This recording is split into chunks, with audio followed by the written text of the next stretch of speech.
Well, it's a pleasure to be here, and a pleasure to talk to you about a particular type of interaction between maps and books. And I'm going to be looking at three examples where monsters moved from maps into books. And I think we might imagine that cartographers often do borrow material from books. And we might think it would be more likely that cartographers would borrow from books rather than that authors of books would borrow from maps. But we'll look at three cases where the information traveled in the other direction and the monsters traveled in the other direction.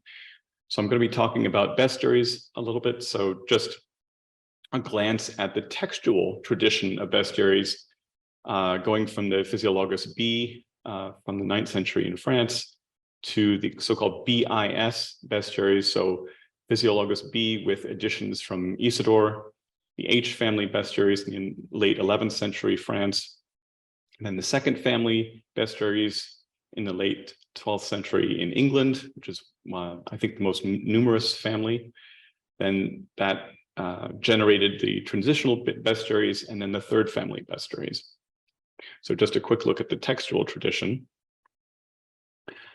And as an introduction to the genre, I just want to show some typical bestiary folios. So here we have the hyena in the Aberdeen bestiary from the 12th century. This is a second family manuscript.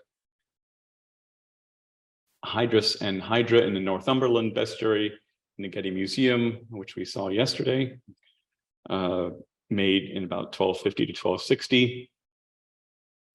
And some of the monstrous races in the Westminster bestiary from the late 13th century, which is a third family bestiary. So I'll begin by looking at the monstrous peoples in the BIS bestiary in the Getty Museum, manuscript Ludwig 1504, which was made at the end of the 13th century. And this is another bestiary that we had the pleasure of seeing yesterday. And it has this gallery of the monstrous races. And there's also some textual description of the monstrous races that appear in the images that will turn out to be important. But moving through this gallery folio by folio, I'll just highlight a few of the creatures. Here we have a blemia, so a creature whose face is in its chest, it doesn't have a head. A four-eyed Ethiopian. Moving forward, we have a man on a crocodile that looks a lot more like a rabbit than a crocodile. And then on folio 119V, we have the Chrysilii who feed their children to serpents. And there's a strikingly similar program of the monstrous races, sort of gallery of the monstrous races, in another manuscript, the Cotton Vitellius D1 manuscript in the British Library, probably made in France in the 13th century. The manuscript is very heavily damaged, so all that survives is fragments.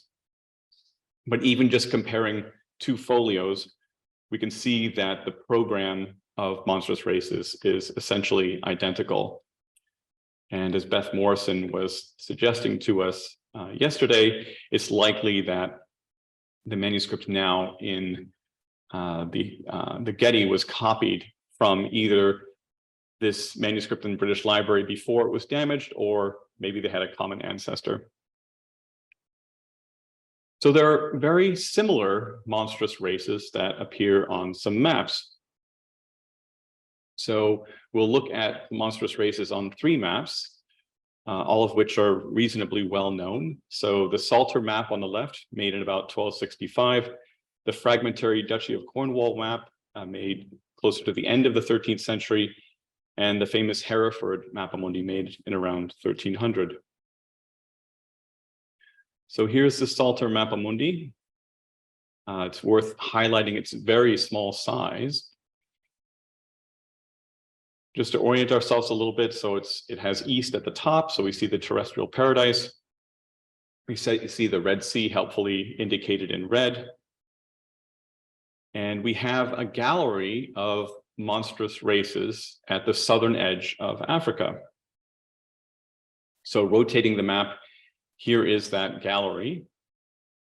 And I'm now going to go through and compare the monstrous races in the Psalter map above with the monstrous races in the bestiary manuscript at the Getty, the Ludwig manuscript. And I'm going through them in order in the Ludwig manuscript. So we see that there is immediately a very substantial agreement, both in the specific monstrous races and in their order. In this case, the hemantopod does not have, there's no correspondence with it on the map. But as soon as we get past that, we get to the Artabatite. There is a correspondence, the troglodyte, the epiphagus, the blemii, the amictriae. With the antipode, there's no match, but with the sciapod, there is no match with the monopod. The four-eyed Ethiopian, yes, we're back having this correspondence. The Salmari, the people with no tongues, the people whose mouths are immovable, the people with no noses, and for the final monstrous race in the eastern part of South Africa on the Psalter map, there's no corresponding race in the Ludwig manuscript, the Ludwig bestiary. So with a few exceptions, it's a very close correspondence of the specific races and, again, the order in which they're presented. So it's difficult to doubt that there's some very close relationship between the map and this bestiary manuscript. So these same, or a subset of these same monstrous races, appear on the two other maps I mentioned, Duchy of Cornwall Mappamundi fragment, which was again made in about 1290. So here are the monstrous races that are on this fragment. Again, they're ranged in a sort of gallery at the southern edge of Africa. And again, we can see the very close correspondence. And in this case, we saw before that the Psalter map was very small physically. It's about 8.5 centimeters in diameter. The Duchy of Cornwall fragment is much larger, and there's room on it for some textual descriptions of these monstrous races. And if we take one example, we can see that the textual description on the map is very similar to the textual description in the bestiary. So this again indicates that there's a very close relationship between the monstrous races in the Ludwig bestiary and the monstrous races that appear on this map. If we look at the Hereford Mappamundi, I've rotated the map to put north at the top. Normally it's oriented with east at the top. Again, we have this gallery of monstrous races along the southern edge of Africa, which is to say at the edge of the world. Here are those monstrous peoples. And I want to point out Meroe Insula in the Nile. And we can see that we have here additional monstrous races that did not appear on the Psalter map, but that are on the Hereford map. So the Hereford map is much larger than either of the other two maps that we've looked at. It has more room, and thus we have a fuller program of the monstrous races on the Hereford map. And we also, moving forward in the Ludwig manuscript, we see some additional correspondences. So evidently there wasn't room in this gallery at the southern edge of Africa for all the monstrous races the cartographer wanted to put there. So a couple of them appear up above, the Salmari. And then we have an image of people who live on the Gorgares Islands. And then we have the Gorgares Islands depicted on the map. So we have this very close correspondence between the monstrous races that appear in the Ludwig bestiary and the monstrous races that appear on these three maps. Is there a way to establish in which direction the information was flowing? Was it flowing from bestiary to map, which might seem the most plausible initially, or was it perhaps flowing from the map or one map to the bestiary? And there is in the text, the descriptive text, there are some geographical references. So I've highlighted the word Meroe. So this is an island in the Nile. We have the island depicted on the map, and we have Meroe Insula at the top of one of the leaves of the monstrous races, this gallery of monstrous races in the Ludwig manuscript. And then we also have the Hesperi Montes indicated on the first leaf of the monstrous races in the Ludwig manuscript, and at the left-hand end, the the western end of the monstrous races on the Psalter map. So there is this sort of geographical correspondence between the two. But if we move forward a little bit, here we have the reference to the Gorgadius Insula, and really the evidence that it seals, that proves that the information in this case was flowing from a map to a bestiary is the phrase Praesili in hoc loco fuerunt gens incredibilis. The Praesili in this place were an amazing race.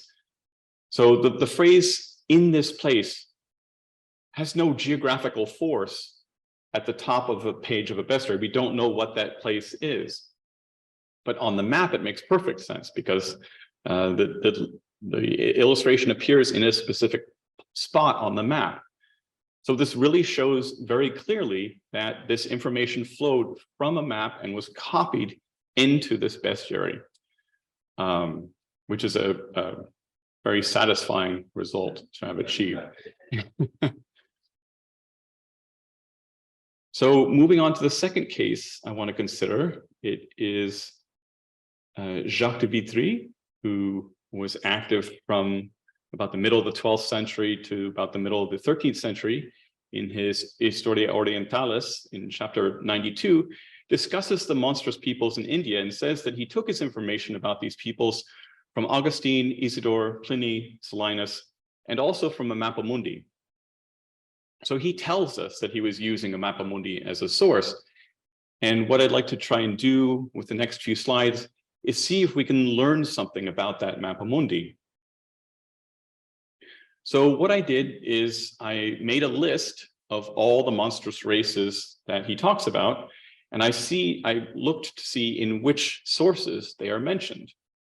So the giants are mentioned by Pliny and Isidore, and so on and so forth. And the idea was that if the monstrous race is mentioned in these other sources, Pliny, Solinus, Augustine, and Isidore, we can't be sure that they came from the mappamundi. So we continue through our list. Men with feet turned upside down appear in Pliny and Augustine. So it's unlikely that he took them from the mappamundi. It's possible, but we can't be sure of that. The men with small mouths, the cannibals, the people with 1 foot who run fast. When we get towards the end of the list, we have the men with 6 hands, the women who live in a river with silver weapons, bearded women in India, and none of these appear in Pliny, Solinus, Augustine, or Isidore. And moving to the end of the list, we have the naked hairy people who live in both land and water, hairy wild men, women who live in rivers, and the pygmies battling with the cranes and giving birth when they're very young. So none of these appear in Pliny, Solinus, Augustine, or Isidore. With the pygmies and cranes, they're mentioned by Pliny and Augustine, but some of the details that appear in Jacques de Vitry are not in the accounts by Pliny and Augustine, so it seems likely that they came from the mappamundi. So basically, the monstrous races at the end of Jacques de Vitry's list do not come from these other 4 textual sources, so it's likely that those are the ones that come from this mappamundi. And if we try and find the sources of the monstrous races that seem to come from this mappamundi that Jacques de Vitry was consulting, 3 of them come from the Alexander Romance. The other 3 are, I believe, if I recall correctly, mentioned in the Alexander Romance, but in a way that's not specific enough for us to be really certain that that's where they come from. But half of them are mentioned in the Alexander Romance. And what that tells us was that Jacques de Vitry was using a mappamundi as a source for his monstrous races that had a lot of information from the Alexander Romance. So now we've learned something about this mysterious, long-lost mappamundi. So there are a couple of other medieval mappamundi that have a lot of information about Alexander the Great. The Hereford mappamundi has 39 texts about Alexander the Great, but does not mention these monstrous races. This mappamundi in a manuscript of Ranulph Hignon's Polychronicon, which is the most elaborate mappamundi in the various manuscripts of the Polychronicon, has 28 texts about Alexander the Great. And again, these 3 monstrous races, well, actually all 6 of them, none of them appear in this mappamundi. So what that tells us is that Jacques de Vitry was working with a mappamundi that had much more information about that comes from the Alexander Romance than even these 2 mappamundi that have a lot of information from the Alexander Romance. So by a little textual analysis, we can learn something interesting about mappamundi that's no longer available to us. So that there were mappamundi that placed an even greater emphasis on the Alexander Romance than any that survive. And finally, I'll very briefly show some borrowing by Conrad Gesner in his Historiae animalium, printed in Zurich in 1551, from Olaus Magnus's Carta marina of 1539. So there are only 2 surviving copies of the original 9-sheet 1539 printing of Olaus Magnus's Carta marina. I'm using here the 2-sheet 1572 printing simply because the hand coloring on this copy is so wonderful. There's no difference in terms of the content of the sea monsters. So if we zoom in here, we have the balena, the whale, and orca. And here in Gesner's Historia Animalium, we have exactly the same monsters. And he declares in his text that these come from Olaus Magnus. Another example, a bit further to the north, we have whales attacking a ship.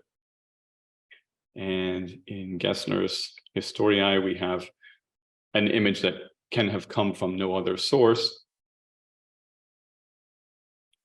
And moving a bit to the east, we have another whale attacking a ship. And basically the same image appears in Gesner. So a very clear case, which is acknowledged by Gesner himself, of copying monsters from a map into a book. So to conclude very briefly,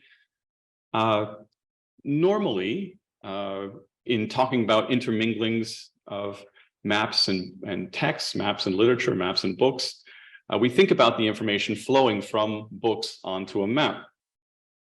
And in Waldseemüller's Carta marina, he rather generously lists the books that he used as sources in creating this map. And it's a lot of books. So it's a little surprising that we have these cases where the information was flowing in the other direction from maps into books. Yeah, so although the transfer was from books to maps was more common, we see that there are some cases where early modern maps were used as sources by the authors of books.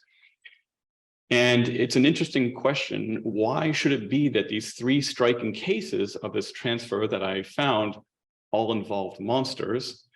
I don't really have a good answer for that. The argument could be made that I need to do more research and find other types of examples. But I think it's also fair to say that elaborately decorated maps seem to function as compendia of exotica, making them convenient sources for these materials. Thank you very much.